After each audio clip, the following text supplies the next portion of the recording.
Lunes na naman mga kaibigan, magandang umaga, magandang gabi, magandang hapon. Ano po ang time zone sa mga nanonood sa atin sa ating Facebook Live, through social media. Magandang umaga na sumasayos po ang Media Health Forum live here in Quezon City.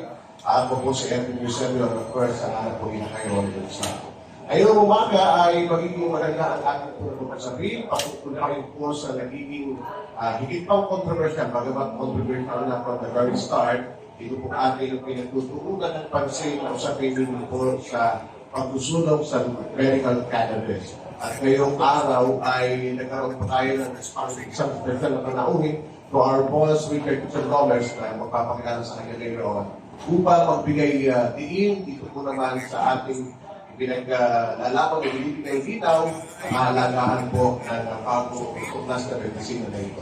So without further ado, ay ito muna ang ating opening statement for our big boss, the Power Tech Corporation, our General Manager, Richard Dixon Flores. Magandang umaga po sa lahat ng ating mga taga-subaybay, sa lahat ng ating mga kasamahan. Ngayong araw na po sa ating Media Health Forum, isang mainit na talakayan, controversial at sensitibong topic po ang usapan natin ngayon. Dumarami ang sumusuporta sa pagsulong ng legalisasyon ng cannabis sa Pilipinas. Napakaganda po ng natin naging discussion today.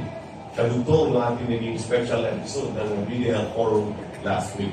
Ating special guest for today, hayaan niyo po ako na ipakilala siya sa inyo. Si Zarah Cruz is a program specialist para sa Sacramento Office of Cannabis Management. Siya po ay nagsimula noong 2017. She specializes in policy development and licensing regulations sa and she has over 20 years of California, state, and local government experience under her belt in the areas of intergovernment relations and public information. Siya pa ay mayroong master's degree in public administration from California State University, bachelor's degree in journalism mula sa University of Santo Tomas. Sa atin po yan. At nakalugi ko na lang po. Sa madaling salita, nung naisa batas noong 2016 sa Sacramento, California, ang cannabis, siya po ang kauna-unang empleyado. Siya rin ang naging posto ng kanilang pag-implement ng cannabis sa Sacramento, California, at pinularan ng iba pang mga cities sa California, katulad ng San Francisco at Los Angeles. Sila po ang pinularan. Nandito po siya ngayon kasama natin ni Zarah Cruz. Hello. Good morning. Umaga po. Thank you for having me. Sir Richard has mentioned, I've been in the cannabis space for 6 years, so you can imagine how excited I am to having this conversation right here in my home country. Yeah, it's very exciting to see public opinion shifting and all the efforts towards legalization going on. And I'm so happy to be part of it and being able to share my experience and my expertise on this subject. So, thank you for having me. Thank you, ma'am. And without further ado, mga kaibigan, Ma'am Zarah, bakit kailan po ating mga kasama dito, mga new breed of broadcasters na once upon a time, si Zarah ho ay hindi na bago dito sa ating mundong ginagalawan.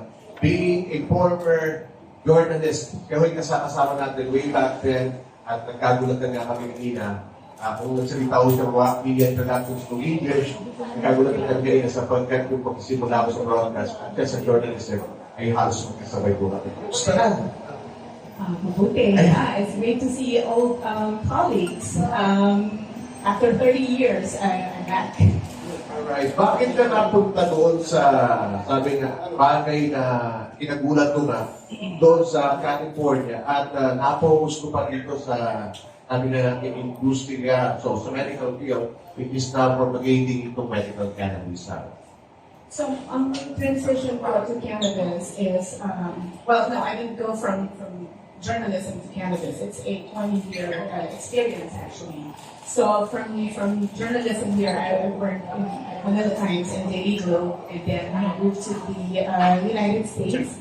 I worked as editor for Asian Journal for 7 years.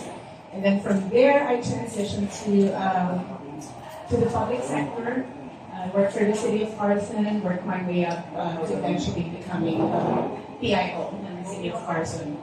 And then from there, I went back to school, got my master's in public policy, and sort of reinvented myself.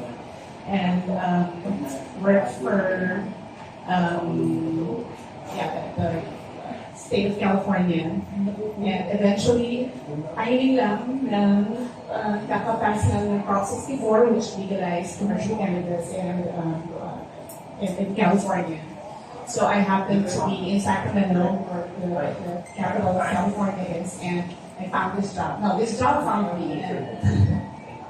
And the rest is history, as they say. I understand ito ay nangyari dahil sa batasang cannabis sa Sacramento, California 2016. Is that correct? Prop 64 was passed by voters in 2016. Prior to that, medical cannabis, even recreational. So, medical cannabis has been legal in California. Actually, California is the birthplace of medical cannabis. It was passed in 1996. So, yeah. Grabe, parang bata pa ako noon. Kung nag-illegal ang medical cannabis sa Sacramento. Sa California. California. California. So, Ano pala ng tagal, was referred? Nag-compute nga ako, that's 27 years ago. Yeah. Pero 27 years ago, legal na ang cannabis sa buong California. Eh sa Philippines, pinagkatalunan pa. Ngayon. And then, 1996 yun. 2016, na sa batas ang commercialization ng cannabis.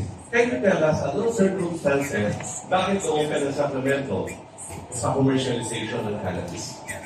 actually, may tatlong bills in the Senate na kasi legal ang medical, pero they can only sell among themselves. So parang co-op. So one person will grow, pwede niya sinenta sa fellow member lang ng cooperative. Pero hindi pa rin, walang supply chain. So walang legal cultivation, walang manufacturing, distribution. So yung tatlong bills na yun, what were consolidated into the Medical Cannabis Regulatory Safety Act. Yun ang nag-commercialize ng cannabis. So, kinuha yung supply chain. And also on the same year, in-ask ng voters adult use or recreational cannabis. Ito yung this is the law that allows people to possess, to smoke, to cultivate for personal purposes, to distribute, to gift, for personal quantities. So, pinagsama yung bills that were passed by the legislature and the voter initiative, which is Prop 64, naging isang law siya that took effect on January 1st of 2018. So, this allows people now, may supply chain back, and people can obtain cannabis for recreational purposes, not just medical. So, no, 1996, medical cannabis. 2016, even recreational cannabis, 20 years later. Now, 7 years after it is commercialized, after naging legal ang recreational cannabis sa Sacramento, can you tell us ano nangyari, anong epekto sa environment, sa criminality, kung may maraming na naging addict, nagkatulong na ba ngayon sa Sacramento, 7 years after siya naging legal for recreational purposes? So for recreational, yun nga that's the big fantasy. Maraming, nakikita ko dito sa Pilipinas, parang the government, even the citizens, nag-develop with paranoia that there will be violence and there will be tataas yung crime rate. But there are studies out there. So recreational pa yun. Recreational pa yun. I mean, patients who take this, they would go to sleep. So, for recreational, no, there is no increase in crime rate. Actually, up to this day, alcohol is still the #1 substance responsible for violent crimes such as domestic abuse or date rape, not cannabis. So, Yeah, so yeah, I mean, there are studies out there, not just in California. It's, all the states that have legalized recreational cannabis. And medical is legal in 38 states, and recreational is legal in 23 states. Doon pa sa California, ma'am, ay legally nakakabili na ng cannabis products sa anywhere. Yes, sa mga licensed dispensaries. And I emphasize license, mga lisensyado, because that's where government oversight comes in. That's where dyan mapasok yung gobyerno, ang role ng government in providing oversight and creating accountability to the cannabis businesses. Grabe, no? If you will just think about it, ngayon na, 2023 na, pinagtatalunan pa sa Pilipinas kung ang cannabis ay halamang gamot, kung ito ba ay nakakatulong sa tao. Samantalang ito ay 26 years na, o 27 years na ginagamit bilang gamot sa buong California. Kung di ako nagkakamali, California is almost the same size as the Philippines. Diba? 27 years na ginagamit bilang gamot sa California. 7 years na ginagamit, approved, for recreational purposes sa Sacramento. Sa Pilipinas hanggang ngayon, pinag-iisipan na rin. Kung di ako nagkakamali, si Ma'am Zarah was also called sa isang converted ng hearing dito sa atin, Durong Padilla. Kung bilas, kung ano po yun, mga unang nakitanong sa iyo, ay clarify yung ating mga lawmakers so far. So yung hearing nangyari in December, there was actually a dalawang hearing for the Senate Committee on Health. The first one, basically we offered our support to the bill, and yung experience ko as a regulator to address the concerns, mga typical na concerns, like I said, yung violence and the tendency for people to become addicted to cannabis. But in reality, mas addicting pang coffee and nicotine, not cannabis. The second hearing, andun yung mga representatives from the different regulatory agencies, the Philippine Medical Association, the law enforcement community was there. And it was, it was amazing because the law enforcement community offered their support, but the medical community as well. Napakaganda ng talakayan yan tungkol sa medical community who does not want to support medical cannabis. Ang law enforcement agencies nga natin pagporde, thumbs up na ang PDEA last week, di ba? Thumbs up na sa isang Senate hearing. Pero ang medical community appears to be 27 years behind schedule. Pero yung dahilan, beyond that, magayon natin sabi na talakayin ko na rin. Magiging controversial. But so far, boss, kami sa matagal ng kakayahan mo dito sa pangalan ng sabi na natin kamisina sa pagkawan ng mga gamot, amang gamot in particular. Ikaw na unang sabi nga nagsulong ito medical cannabis, just to refresh the minds of our viewers and listeners. Ano ba talaga yung kanilay na kakayahan ng medical cannabis para sa ating lahat? Marami tayong halamang gamot sa Pilipinas. Naniniwala ba kayo ng 10 halamang gamot yan? Lagundi, lalaba, kulantro, anis, malunggay. Mga halamang gamot natin yan.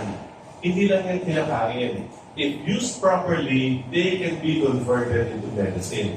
Noong unang panahon, nilalaga at ipapainom sa atin ng manlulugo natin. Later on, natuto yung mga ibang tao, instead na ilaga, yung dahon, pinapatuyo, pinupulbos, ilalagay sa kapsula, ipapainom sa atin. Nakakainom na ba kayo ng herbal na nakakapsul? Mas advanced na ngayon technology.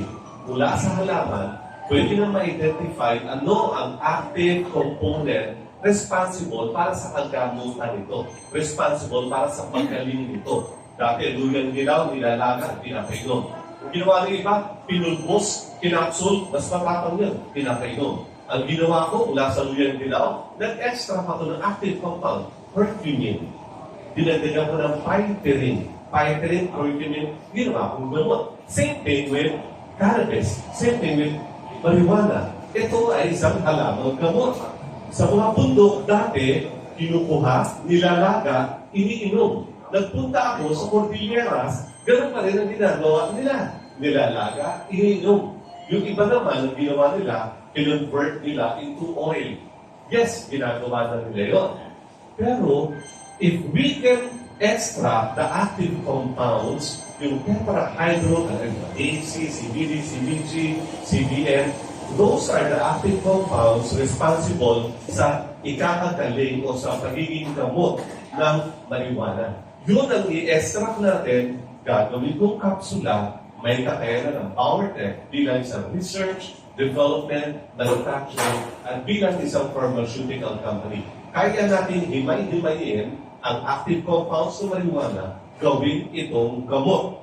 Unfortunately, hindi lahat ng magagamot sa Pilipinas, ha? Maraming magagamot ang sang-ayon. Alam nila na nakatulong ang cannabis bilang gamot. Iilan lamang ang kumukontra. 27 years behind schedule. Outdated na sila. Hindi pa rin naniniwala. Ang bawat tech kayang gawing gamot ang marijuana. Bagay na bibigay lakas loob sa atin para tuloy natin ipaglaban kung ano yung naglaban. Paano ka nag-venture dito sa cannabinoid society at the same time, being a journalist, ngayon ay may advocacy ka na imulat at ipatanong marami sa kahalagahan ng ating kinatalakay. So, in my experience, anim na taon na ako dito sa profession na to. And, I don't have a medical background, but in my experience, I've seen patients who Pwede rin, pero huwag mo muna ito sinasabuhan mo. na improve the daily lives nila, and they were able to participate in daily lives, get back to their activities. These are people who have tried and failed and have given up on traditional medicine. They have resorted to the use of cannabis and help them with whatever conditions they have. So I believe in that, and I'm not only experienced. So I want to take there's a bigger cause to champion here, and someone from here. I want to bring my experience here and everything that I've learned in the industry and working with the government and with patients. I want to bring that here and help make a difference. Very nice. Being the head of the regulatory department ng Sacramento, California for cannabis, ano ang ilan sa mga challenges na na-experience ninyo doon na maaaring na-experience din natin dito? Some of the challenges. So, I would want to point out is the first hurdle is acknowledging that cannabis is already in our streets. It's a black market. Unfortunately, that's the only way people can obtain cannabis. And if you're a parent of a sick child, that's the only way na pwede kang mabili ng cannabis. I mean, the stakes are high. Pwede kang makulong. But like I said, for a parent of a child, you will do everything for your child. Pero we are making criminals out of patients. And the first thing there is to acknowledge that it's already in our streets. If you're the government, if you want to protect public health and public safety, you have to take control of that market and implement rules. Hindi yun nakita namin doon. Acknowledge that it's in the streets. So let's take control of that market. And then we put tight controls, accountability. Kasi sinong nakakinabang in that setup? Not the farmers, not the patients, not the workforce who would be working in the industry, and definitely not the legal economy. So it's the black market and the flourish instead na the pasyente and the workers and the farmers. So it has to start there. We have to acknowledge now whether we like it or not, nandito na yung cannabis eh. So let's just take control. I will make an example. In the state of California, California produces 5 times more than the state can consume. So, nasa ng products? Diba? So, I was in Thailand a week ago. And I had an opportunity to visit different dispensaries. So, tinatanong ko saan galing yung mga products. A lot of them are homegrown, but there are also dispensaries who would, under the table, try to offer you something from, they said, it's imported from the States. So, exactly. So, in Thailand, where cannabis is legal, meron pa rin mga products from the black market na illegal. Eh, paano pa kaya in a country where it is legal? The only way to obtain it is through the black market. Alright, thank you. Siguro si Ma'am Zarah pamilyar sa atin dahil as former journalist, alam niya yung ating hinihintay dito, lalo na yung opportunity for you to ask questions. So the people is now open para sa ating mga kasama sa media. Michael Rogas, para rin. Michael Rogas po, mga Plato, Pilipinas. Pilipinas pala yung sa corrected boss. Wala po. Nabanggit kanina ni Dr. Richard na base doon sa kanyang ginawang paglalakbay sa ibang bahagi ng Pilipinas. Ginagamit na yung marijuana or cannabis bilang alternatibong gamot sa pagkakulang. Pakibigyan na po kami. Ano-ano pong mga uri na sakit ang pinagagamitan ng nating mga kabayan na nasa Cordillera at Nagkatibidyo? Ito pong marijuana. Sa mga napuntahan kong community, malalayo talaga sila. They have to walk several hours bago makarating sa bayan. Halos lahat na lamang na karamdaman ay ginagalitan na lang nila ng mga halamang gamot. Yung isang pasyente nila, merong severe UTI, ginamit niya ito. Yung isang pasyente ay merong nagko-convulsion, ang ginamit niya, ito rin. Naglaga siya, inainom niya sa anak niya. Mas yun ang pinakamadaling proseso. Mas mahirap na proseso para sa kanila, doon yung cannabis oil. Pero kung meron sila noon, ginagamit din nila. Halos lahat ng hanggaman, abdominal pain. Tinatanong ko, anong klase yung problem sa abdomen? Hindi naman nila ma-identify dahil nasa malaking community. Ang base sa kwento, nagsasalay sa iyo ng ulan, lumalabas na mukhang may kinkos, yung kanyang anak, merong severe pain, ang ginamit niya ay ito, cannabis. Pero hindi naman nila masabi properly kasi wala sila proper diagnostic tools sa mundo. Iba't-iba. Nagkakonklusyon, may pain, may UTI, nahihirapan maglakad, masakit ang tuhod, nahihirapan matulog, ginagamit nila ng pagkakas. Kanina nabanggit po ni Ma'am Zarah, 27 years ago, ginagamit na po sa California yung cannabis, At 7 years ago sa ibang bahagi pa ng Amerika. Doon po sa art, natanong po ba sila kung ilang taon na nilang ginagamit yung cannabis bilang alternative medicine? Lolo daw ng lolo nila, ginagamit na yun. Pinakita sa akin doon, bundok-bundok Bundok ang mga nakatanim doon eh. Sa likod bahay, ang dami. Paglabas sa bahay, lalabas yun, sako-sako, ang dami rin eh. Andun eh. Lolo ng lolo nila. Yung lolo ng lolo nila, hindi nila sure. Pero sabihin mo, ginagamit namin. At yung paraan po nila ay inalaga lang. Nilalaga o ginagawang oil. Ngayon nakita ko yun, paggawa nila ng oil to, syempre, hindi man siya totally sanitary. Dahil wala man silang paraan na to make it into commercial grade or pharmaceutical grade. Ginagawa nilang oil. At yung oil na yun, nakakarating sa black market dito sa Kamaynilaan. Kay Ma'am Zarah po, do you have an idea, Ma'am? Doon po sa Amerika or sa California, sa pinagkalihan po ninyo para pagkaraan po yung cannabis na ito. Kung ano-ano yung mga prescribed na, o yung paano sakit ang dapat pong lamang paggamitan dito po cannabis sa California.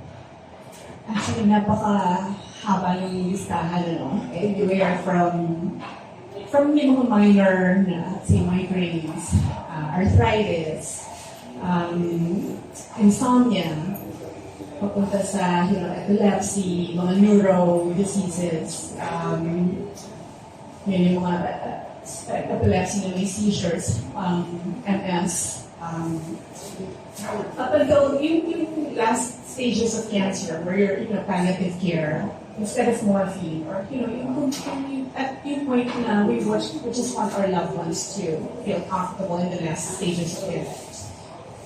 Cannabis is useful for that. Sa inyo po, 27 years ago na ginagamit yung alternative medicine yung marijuana. Dito sa Pilipinas hanggang ngayon, hindi pa legal ang marijuana. Actually, ano pa rin to identify pa rin as dangerous drug. Do you think, Ma'am Zarah, if this is the right time na Pilipinas ay pumunta na rin tayo doon sa ganong klaseng panahon na ang marijuana ang hindi na siya dangerous drug at kundi isang alarang gamot na dapat. Yes, ito talaga yung, this is the right time. I mean, padami na ng padami yung mga bansa na nag-legalize ng cannabis and changing their laws and, decriminalizing cannabis.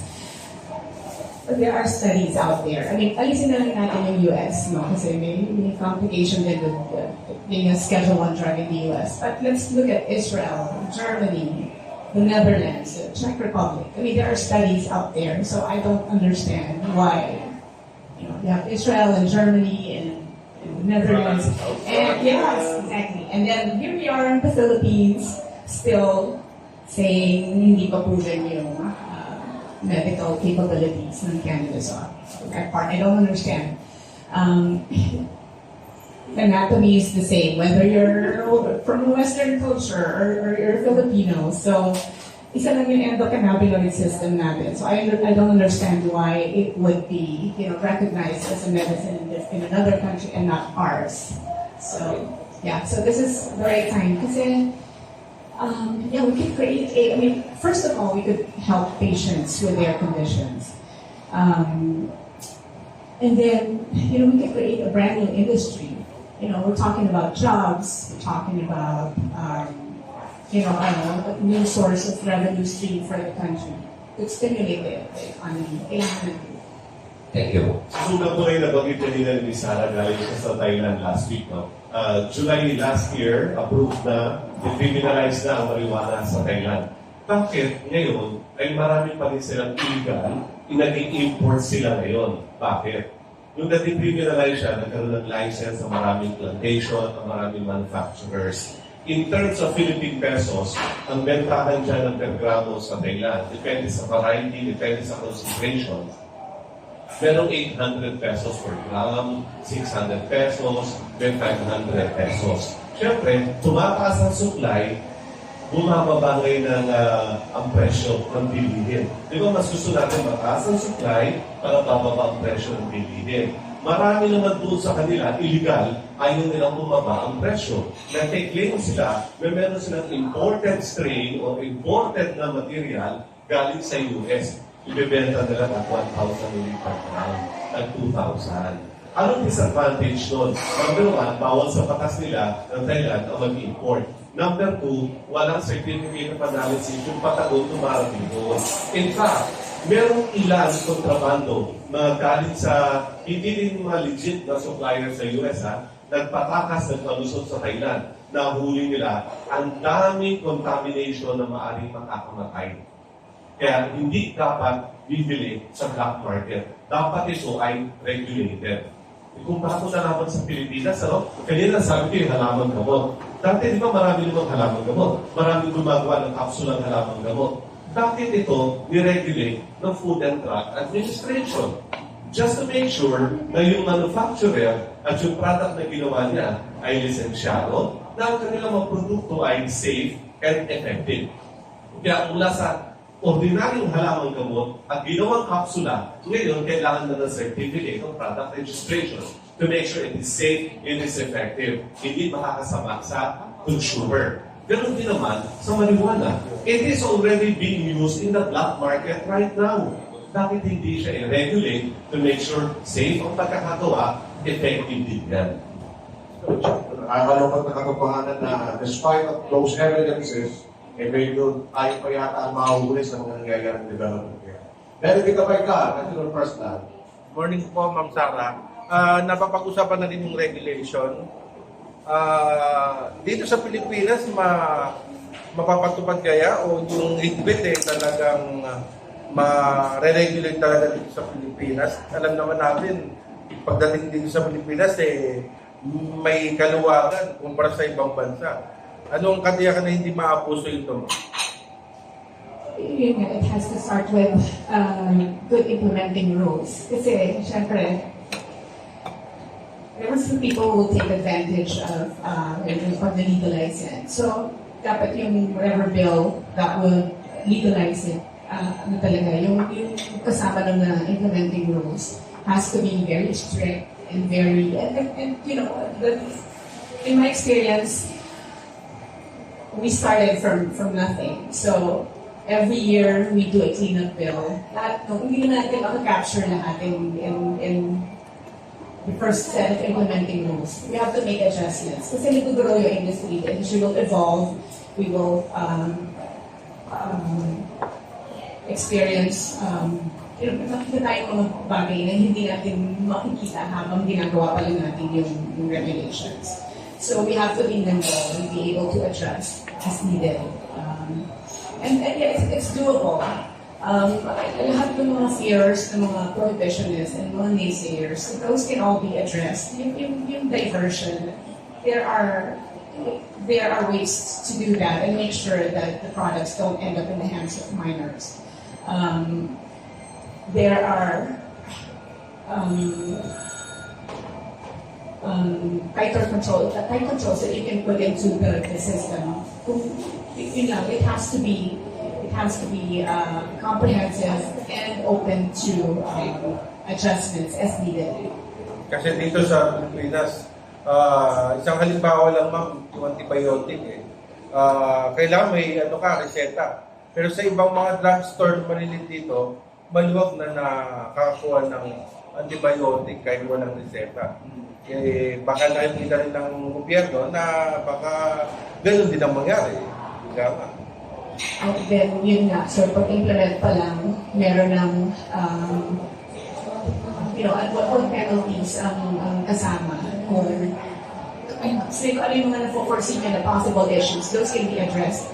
Yun yung pang-balancing. That's the way you balance your prohibition and legalization. Nandun talaga sa implementing rules, nasa regulations talaga.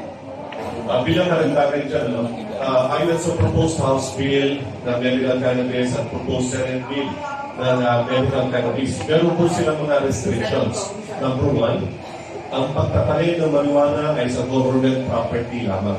Hindi pwede sa likod bahay, hindi pwede sa loob ng bahay, hindi pwede sa bubong ko, hindi pwede sa pakuran ko. Tawag. Government lamang sa government property lamang. Number two, processing facility must be within the government property lamang. Number three, it must be fully secured. Kausap na natin ngayon ng PNP at ang AFP kung sinong sanay sa kanila ang magsisecure doon. Ika-apat, ang lalabas na gamot should either be in capsule or oil only. Hindi siya pwedeng bibitin, hindi siya pwedeng sikalimutin. Ika-lima, ito ay matatagpuan lamang sa tertiary hospitals, katulad ng Philippine General Hospital, East Avenue Medical Center. Hindi ito matatagpuan sa mga butika na kung saan-saan sa likod. Doon lang sa barangay, sa kalye namin. Dito sa barangay. Hindi ito matatagpuan doon. Tertiary hospitals lamang. Ang doktor na may magpe-prescribe nito should be registered sa PIDEA. Dapat meron siyang S2 license o yellow prescription. Ang pasyente na resetahan nito should also be registered on the PIDEA website. Nandun siya, may database doon.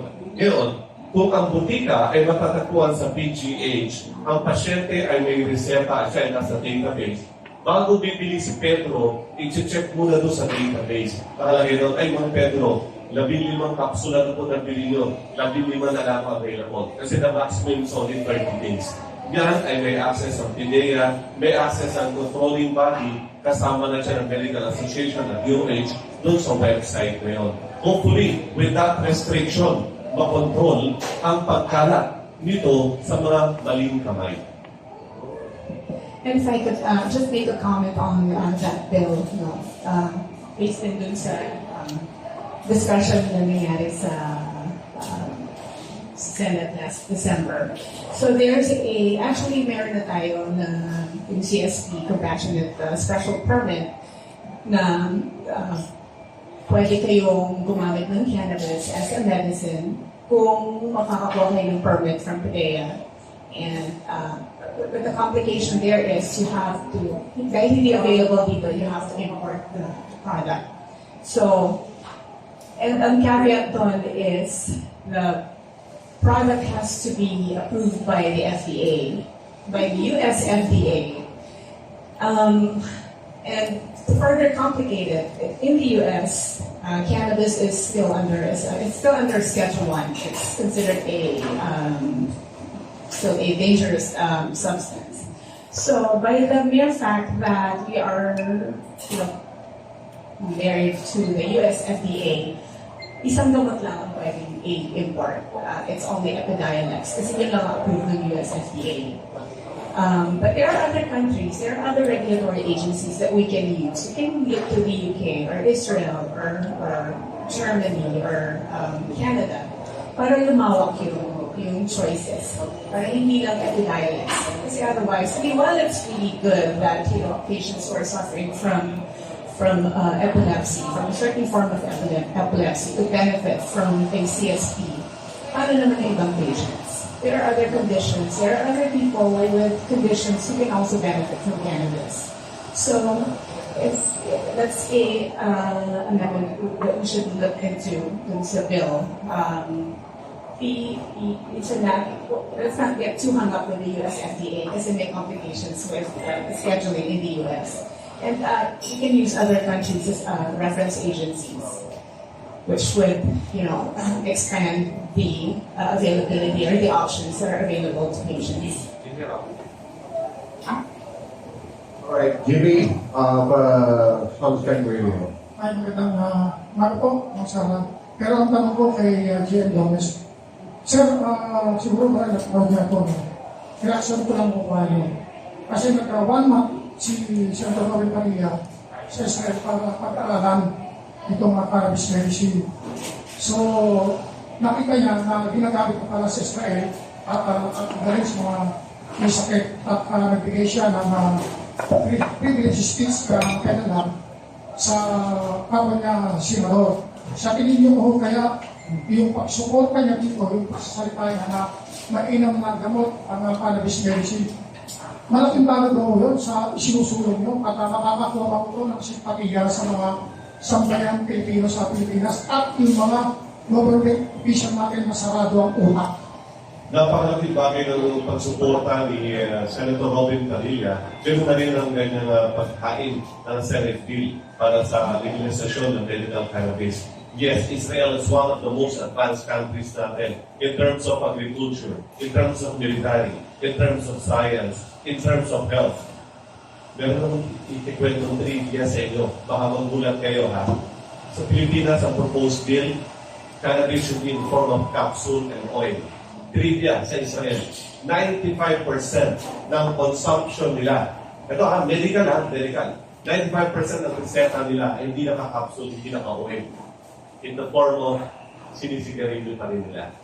Pero yun ang prescription. Yun ang prescription ng kanilang doktor. 95%. Balikan ko lang tanong mo. Yes, si Senator Robin Padilla, malaking maging influensya niya sa pagbibigay ng katotohanan. Tamang mensahe sa sambayan ng Pilipinas sa iba pa mga batas. Yes, ang cannabis ay ito.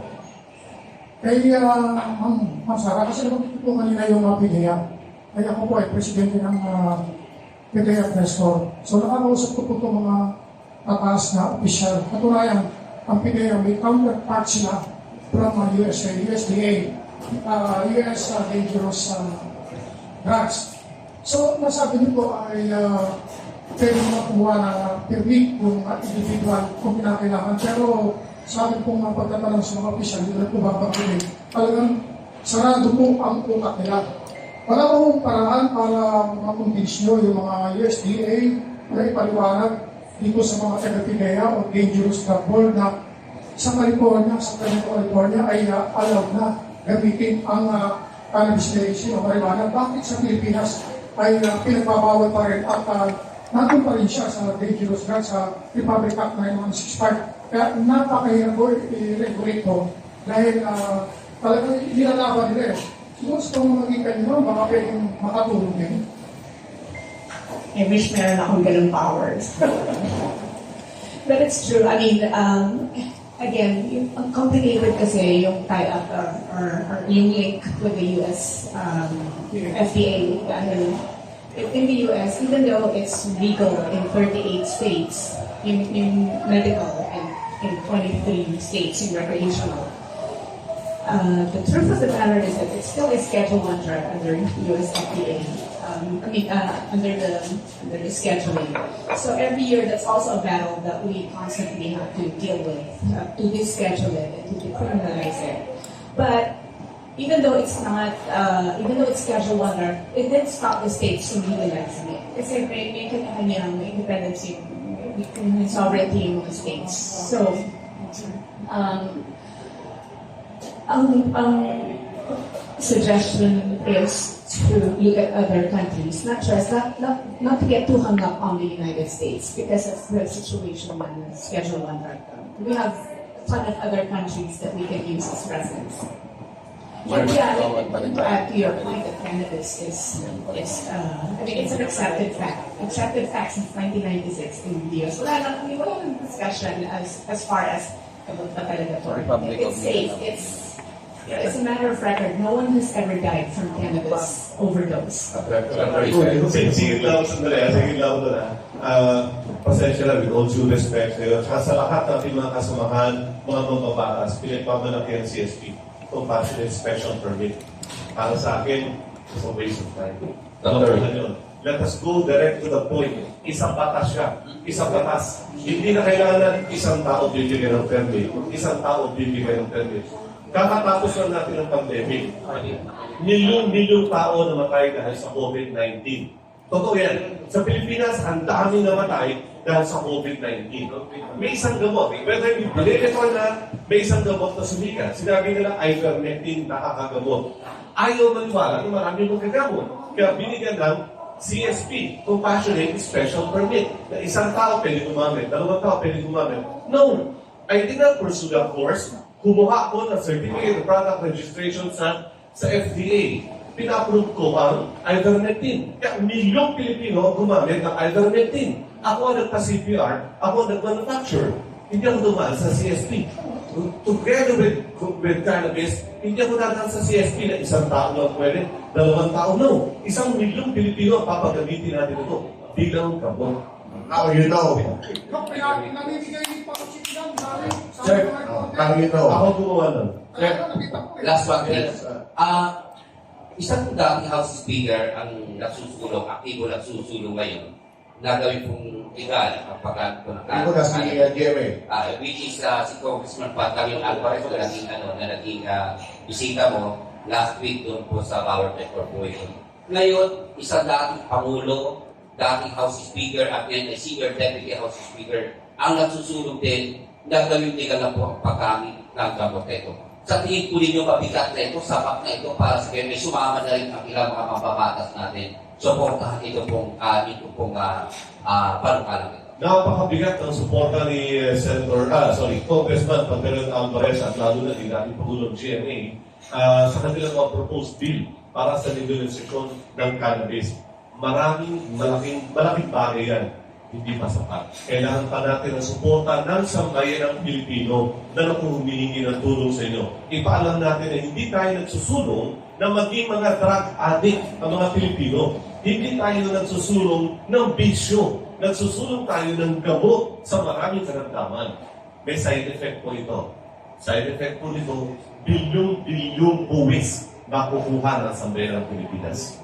Yung bagay na dahil siguro nagkakaroon ng Anyway, sabi nga ni DFA, I really believe in medical cannabis. As you know, I have my problems here because pa yun na naging nila. At ang unang nagbigay sa kanya ng gitawa ay yung pag-pay ng ating medical cannabis or not-business cannabis. Yeah, I mean, just to add to that, so we have, of course, it's a high-profile bill, just by the virtue of who filed the bill. Also, the couple other bills. And, it may happen this year, may or may not happen this year, but if we can keep the conversations going and, help shift public opinion, it's a big step. Kaya mahalaga din ang aking pagbibahagi. Hiro, obrigado. Anong position niyo dito ng iba't ibang mga medical regulatory body, especially WHO sa cannabis?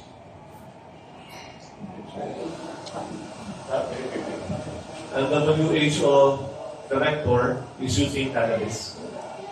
At mamaya may share tayong video that he's one who uses this. Also, former President Barack Obama, ang governor ng California dati na si Arnold Schwarzenegger is using it. WHO director is using it.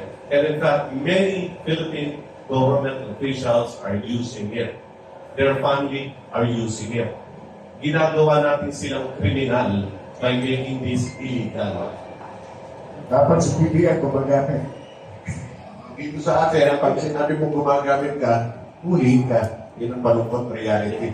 Sa Rika. Paano ba natin ito yung isa sa mga naging medyo mabigat na challenge for us, lalo na sa ating industriya. Gusto nyo bigyan ko kayo isang masamang balita.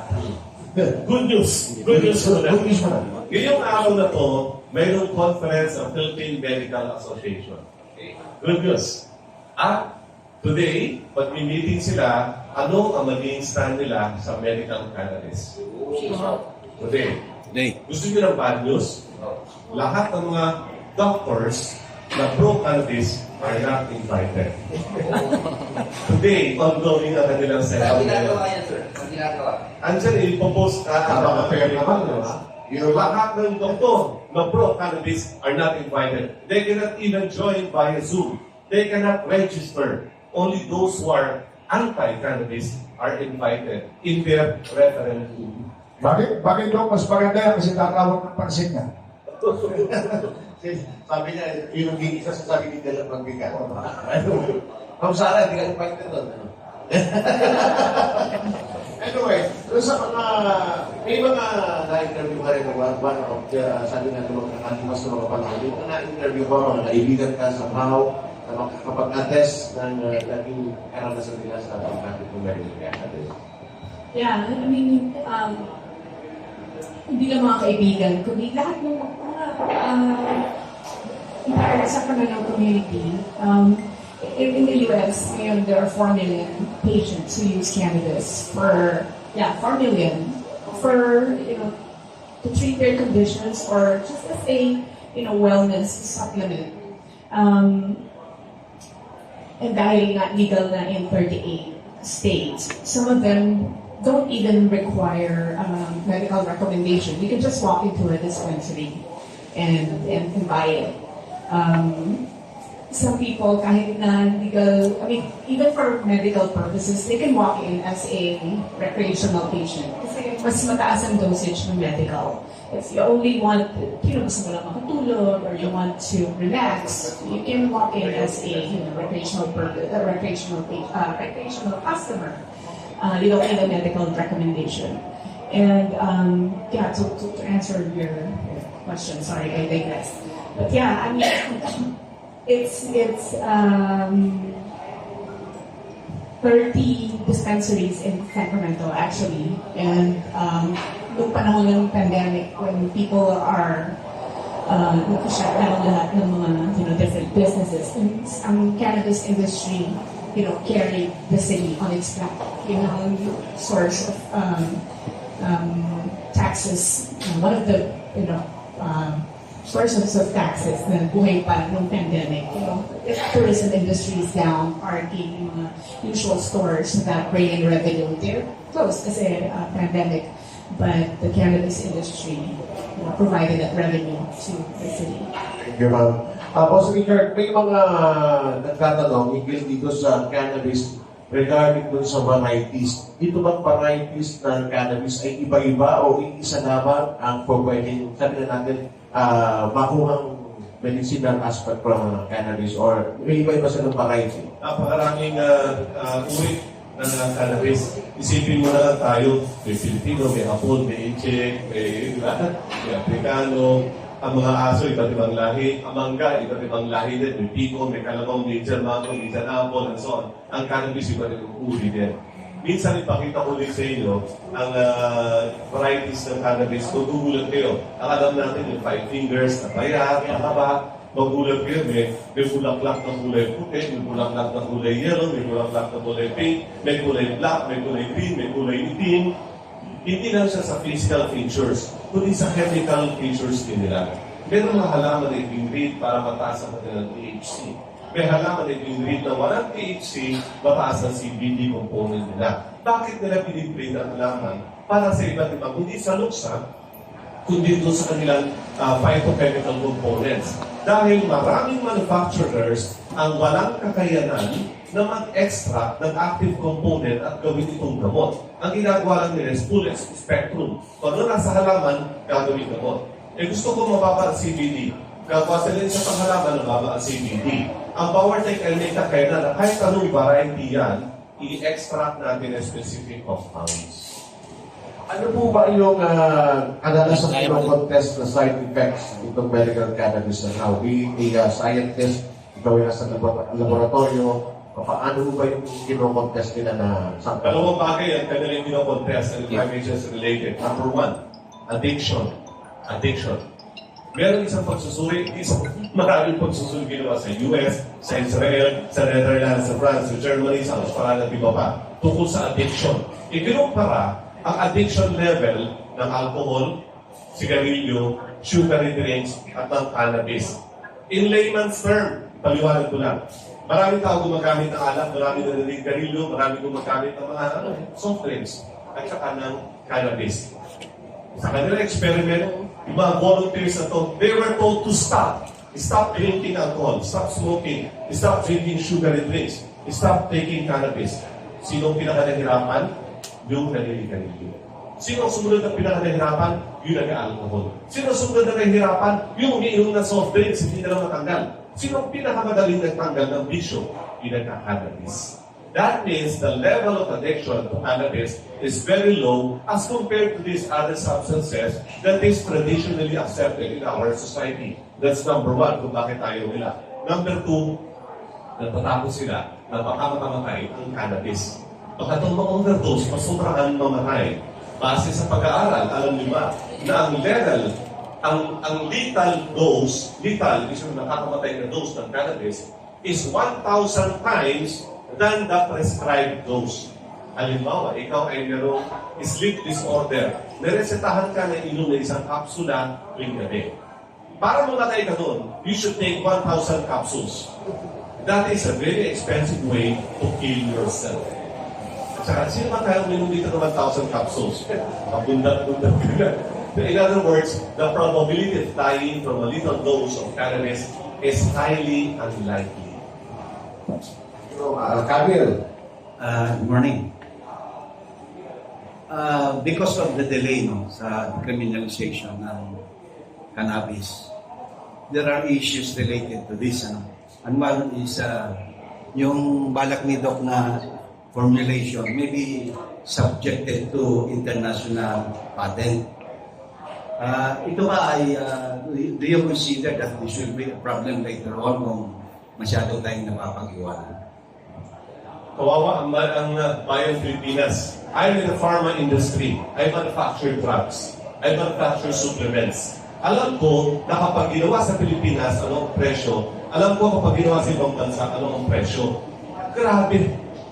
Our local products, yung pharmaceutical products, will be 95% cheaper than imported brands. Bakit pinagpipilitan? Ngayon, kung sobrang nahuli ang Pilipinas, nahuli na tayo uli sa mga patent, ano pa magagawa natin? Wala na, maghintay natin 25 years expiring na kanilang patent before we can make cheaper options. Now we can make the cheaper options. Bakit tayo itinatali, pinapahirapan ng ilang manggagawa? Okay. alright, may additional questions pa? Ating mga kasama sa media. Please raise your hand. Alright. So, Zarah. Yes. No, di ba Hero. hindi ba pwedeng kumuha tayo ng mga cancer patient mula sa Congress, di ba? Sa cabinet members, people in the government, maging sa private sector. Parang maging pilot project yan, tapos i-monitor sila. Human clinical trials ang tawag dyan. I'm most willing to do that. Hindi lang yun to expand it to so many. Kaya lang, may mga steps prior to that. Number one, kailangan ng DDB, bigyan tayo ng S6 license. License to acquire, to possess, and to use for experimentation purposes ang cannabis. Hanggang ngayon, pinag-iisipan pa ng DDB. Okay, ilagay sa atin yun, gagawa tayo ng mga anumang trials naman. Kaya mo Isa ngayon, ako ang holder ng animal trials. And after that, pupunta tayo sa human trials. In all of this, darating tayo sa mga ethical board. Kaya din natin makumpit sa ethical bodies. I've been doing human clinical trials as part of a pharmaceutical company. Pero pagdating sa cannabis, para tayong susunod sa butas ng karayom. Kailangan lang sana buksan nila ang isipan nila na sana huwag mangyari sa kanila yung maramdaman na nababanggit ko at dahil baka lumapit sila at mangingi ng tulong.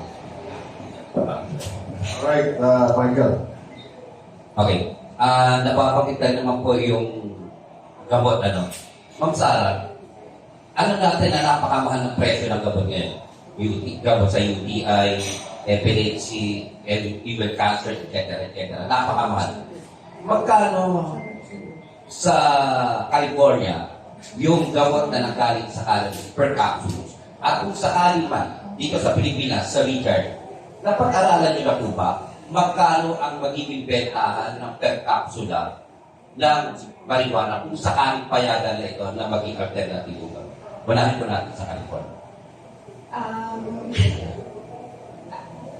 In California kasi, yung cost ng cannabis, ang nagpapamahal sa kanya ngayon is yung cost of regulations, yung taxes, yung cost ng permits, yung compliance.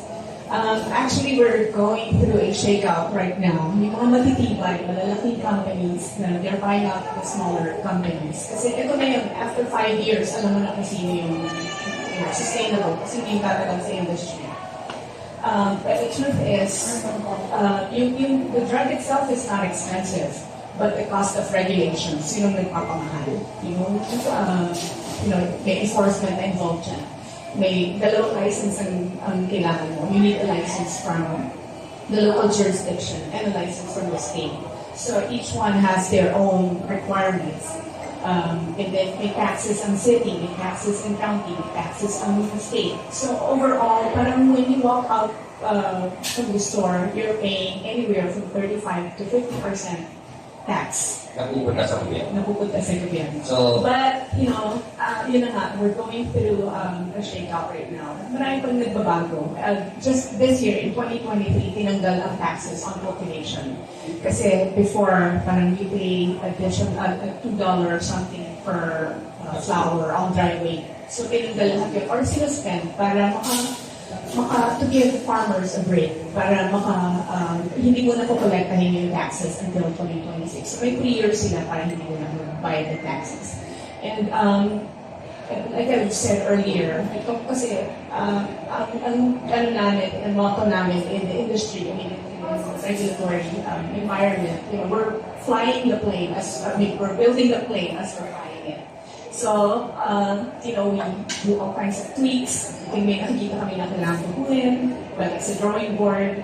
Kasi kami na yung pioneer, kami una. So, wala kami, there's no playbook out there. Wala kami experts na maasahan namin. We have to figure out on our own. And that's what we've been doing in the last 5-6 years. And hoping that when yung mga experience namin, we can share that as valuable lessons to those na nag-uwisa pa lang.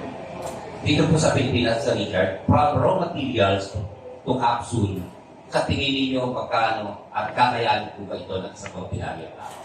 There will be variation dahil iba't ibang gamot ang gagawin natin. May gamot para sa pain, yung mga cancer pain na bibigyan na sa sakit, binibigyan talaga ng morphine ng droga.